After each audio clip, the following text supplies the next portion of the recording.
বিএনপির প্রতিটি এই জাতীয় স্বৈরাচারী স্বৈরতান্ত্রিক পদক্ষেপের গণমতের বিরুদ্ধে বিএনপির প্রতিটি অবস্থানকে আমরা রাজপথে চ্যালেঞ্জ করব ইনশাআল্লাহ।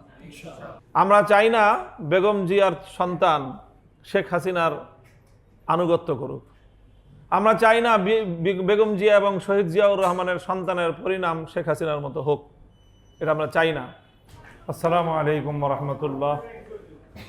আলহামদুলিল্লাহ ওয়া কাফা ওয়া সালামুন আলা ইবাদিহিল্লাযিনা ইসতাফা, আম্মা বা'দ। গণভোটের রায় বাস্তবায়নে অনীহা, উদ্বিগ্ন নাগরিক সমাজ শীর্ষক আজকের এই গোল টেবিল বৈঠকে উপস্থিত সম্মানিত নেতৃবৃন্দ, বাংলাদেশ জামায়াতে ইসলামীর সেক্রেটারি জেনারেল জনাব অধ্যাপক মিয়া গোলাম পরোয়ার, উপস্থিত আছেন বাংলাদেশ লেবার পার্টির সম্মানিত চেয়ারম্যান জনাব মুস্তাফিজুর রহমান ইরান, উপস্থিত অন্যান্য নেতৃবৃন্দ, সম্মানিত সাংবাদিক বৃন্দ, সুধী মহল। আমরা আজকের এই সময়ের প্রয়োজনীয় গোলটেবিল আলোচনার মাধ্যমে জাতির কাছে একটি স্পষ্ট বার্তা দিতে চাই, সরকারের কাছেও আমরা আমাদের অবস্থান স্পষ্ট ব্যক্ত করতে চাই যে জুলাই সনদ বাস্তবায়নের ক্ষেত্রে এবং গণভোটের রায় কার্যকর করা নিয়ে সরকারের পক্ষ থেকে প্রকাশিত এবং তাদের যেই কর্মকৌশল আমাদের কাছে স্পষ্ট হচ্ছে, এই বিষয়ে আমরা অত্যন্ত কঠোর একটা অবস্থানে যেতে বাধ্য হচ্ছি। আমরা বিএনপিকে আমি বলতে চাই যে বিএনপির সাথে আমাদের দীর্ঘ রাজনৈতিক সখ্যতার ইতিহাস রয়েছে। আমরা দীর্ঘ সময় বাংলাদেশে আধিপত্যবাদ বিরোধী লড়াইয়ে বিএনপির সাথে কাঁধে কাঁধ মিলিয়ে আমরা লড়াই করেছি, সংগ্রাম করেছি, ফ্যাসিবাদ বিরোধী আন্দোলন করেছি, সংগ্রাম করেছি। অতীতে আমরা একসাথে জোট করেছি, একসাথে সরকার গঠন করেছি, আমাদের অনেক ইতিহাস রয়েছে।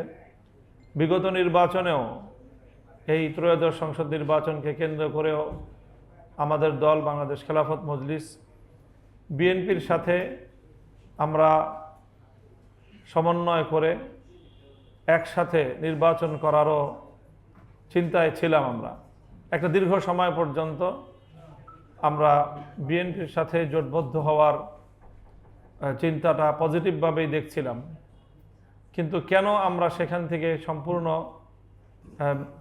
বিরোধী একটি অবস্থানে গেলাম সেটা জাতির কাছে আমরা আগেও পরিষ্কার করেছি, আবারও আজকে বলছি।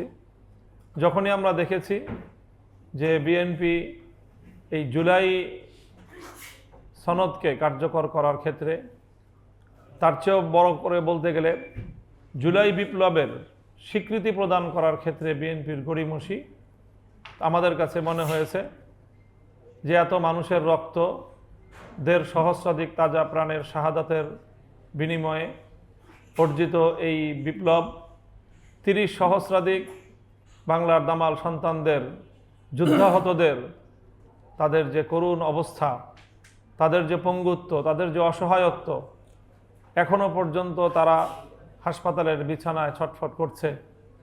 চিরতরে দৃষ্টিশক্তি হারিয়ে অন্ধত্ব বরণ করেছে অসংখ্য মানুষ। ভয়াবহ ইনজুরি নিয়ে তারা বিপ্লবের সাক্ষী হয়ে বাংলাদেশের প্রত্যন্ত অঞ্চলে ছড়িয়ে ছিটিয়ে আছে। এই রক্তের সাথে গাদ্দারি করে আমরা নিজেদের স্বার্থের রাজনীতি করতে পারি না। এই জায়গাটা থেকেই আমাদেরকে বিএনপির সঙ্গ ত্যাগ করতে হয়েছে। কাজেই আমরা আশঙ্কা করেছিলাম নির্বাচনের আগেই বিএনপি প্রথমে গণভোটে সম্মত ছিল না। গণভোটে সম্মত হয়ে আমরা বলেছিলাম যে গণভোটটা আগে হোক, জাতীয় সংসদ নির্বাচনটা পরে হোক। বিএনপি সেটা নিয়ে মাঠ গরম করলো, সরকারের উপর চাপ প্রয়োগ করলো এবং শেষ পর্যন্ত গণভোট এবং সংসদ নির্বাচন একই দিনে করলো। তখনই আমাদের মনে শঙ্কা ছিল যে বিএনপি এই জাতীয় দুরভিসন্ধি আটতে পারে এবং আমাদের নির্বাচনের পরে আমাদের শঙ্কা বাস্তবায়িত হলো এবং বিএনপি ইউটার্ন নিল, বিএনপি পল্টি মারলো এক কথায় বলতে গেলে। শিশির মনির ভাই প্রশ্ন তুলে গেছেন যে কেন বিএনপি জুলাই বিপ্লবের কথা বেমালুম ভুলে গেল, বা আসলেই কি বেমালুম ভুলে গেল। আমার কাছে এটা পরিষ্কার উত্তর যে হ্যাঁ, বিএনপি জুলাই বিপ্লবকে ভুলে যেতে চায়। শুধু ভুলে যেতে চায় সেটাই নয়, বিএনপি ভুলে যেতে চাইলে ততটা সমস্যা ছিল না। বিএনপি জুলাই বিপ্লব এবং গণ অভ্যুত্থানের কথা জাতিকে ভুলিয়ে দিতে চায়। কেন ভুলিয়ে দিতে চায়? কারণ এই জুলাই বিপ্লবের সফলতার অপর পৃষ্ঠে একই সাথে অঙ্গাঙ্গিভাবে জড়িয়ে আছে বিএনপির নেতৃত্বের ব্যর্থতার এক করুণ ইতিহাস। বিএনপির রাজপথে 15 বছর তাদের রাজপথের নেতাকর্মীরা যেভাবে গুম খুনের শিকার হয়েছে, হত্যাকাণ্ডের শিকার হয়েছে, বিএনপির নেতাকর্মীদের যেই পরিমাণ রক্ত বাংলার মাটিতে ঝরেছে, অথচ বিএনপির নেতৃত্বের আমি বলবো তাদের কাপুরুষতা, ক্ষেত্র বিশেষে অসততার কারণে, পর্দার অন্তরালে আপোষকামিতার কারণে বিএনপির মাঠ পর্যায়ের এই বিশাল তাদের যেই ত্যাগ এবং কুরবানি, এটা ব্যর্থ হয়েছে। যেই জনতা নিয়ে 2024-এর জুলাই মাসে বিপ্লব হলো, অভ্যুত্থান হলো, 5ই আগস্ট ফ্যাসিবাদ পালিয়ে যেতে বাধ্য হলো, এদেশের মাটি এবং এদেশের মানুষ সেই বিপ্লবের জন্য তো প্রস্তুত ছিল 2023 সালেও। 2023 সালে নয়াপল্টনের বিএনপির কার্যালয়ের সামনে থেকে 28শে অক্টোবর চূড়ান্ত সেই আন্দোলনের সময় বিএনপি নেতৃত্ব যেভাবে কাপুরুষতার পরিচয় দিয়েছে, পুলিশের টিয়ার ছিল না, পুলিশের বাঁশির ফু শুনে বিএনপির নেতৃত্ব যেভাবে হাতে চুরি পরে পালিয়ে গিয়েছে, সেই দিনই তারা তাদের নেতৃবৃন্দ, তাদের নেতাকর্মীদের রক্তের প্রতি তাদের যে কোনো কমিটমেন্ট নাই সেটা প্রমাণিত হয়েছে। এবং সেই জনতাকে নিয়েই 2024 সালের জুলাই বিপ্লব হলো, 5ই আগস্ট ফ্যাসিবাদের পতন ঘটল। তো কাজেই 5ই আগস্টের এই পতনে বিএনপি নেতৃত্বের এই ব্যর্থতার এই চিত্র অত্যন্ত উৎকটভাবে জাতির সামনে প্রমাণিত। বিএনপি এই ব্যর্থতার ইতিহাস মুছে ফেলতে চায়। এই জন্যই বিএনপি শুধুমাত্র 5ই আগস্ট একটা দিন তারা মানে ঘটনার আকস্মিকতায় জুলাই বিপ্লবকে তারা অন করেছে এবং অকপটে তারা স্বীকার করেছে যে হ্যাঁ, এই ছোট ছোট মাসুম বাচ্চাদের রক্ত আমাদেরকে ফ্যাসিবাদের হাত থেকে মুক্তি দিল। কান্না করে ফেলেছিলেন রুহুল কবির রিজভী সাহেব সহ ওনারা। আর 5ই আগস্টের রাতের বেলায় শুয়ে শুয়ে তারা চিন্তা করেছে যে আজকে যে আমরা এইভাবে জুলাই বিপ্লবকে স্বীকৃতি দিলাম, কাজটা কেমন হলো। তারপরে ওই রাতের বেলায় তারা সিদ্ধান্ত নিয়েছে যে এইভাবে জুলাই বিপ্লবের ছাত্র জনতাকে এইভাবে ক্রেডিট দিলে আমাদের নেতৃত্বের যে ব্যর্থতা সেটা প্রকারান্তরে স্বীকার করে নেওয়া হয়। 6ই আগস্ট থেকেই বিএনপির এই পল্টিবাজি শুরু হয়েছে এবং সেই 6ই আগস্ট থেকে শুরু হতে হতে আজকের এই 2026-এর ফেব্রুয়ারিতে এসে সেটা 180 ডিগ্রি পর্যন্ত উল্টো পথে তারা গিয়েছে। বিএনপিকে ভালো করে বলতে চাই যে জনতার বিপরীতে গিয়ে বিদেশি শক্তির উপর নির্ভর করার পরিণাম কি হয়, শেখ হাসিনা থেকে সেটা শিক্ষা গ্রহণ করার চেষ্টা করেন। আমরা চাই না বেগম জিয়ার সন্তান শেখ হাসিনার আনুগত্য করুক।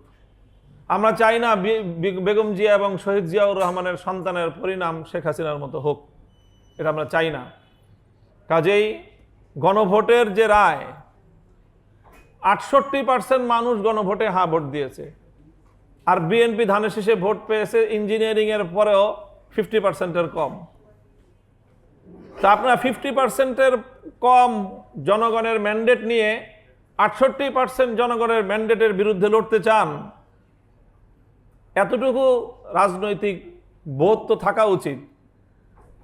যদি এটা নিয়ে বেশি বাড়াবাড়ি করেন তো দেখবেন এদেশের মানুষ আবার সেই পিআর পদ্ধতির দিকে নতুন আন্দোলন শুরু করবে। 68% মানুষের জনগণের রায়কে আপনার বৃদ্ধাঙ্গুলি প্রদর্শন করার দুঃসাহস দেখাচ্ছেন লেস দেন 50% জনগণের ভোট নিয়ে। আপনারা 50% মানুষের ভোটও পান নাই, আপনারা 209টা আসনের গরম দেখান, 2/3 মেজরিটির আপনারা এখানে গরম দেখাচ্ছেন।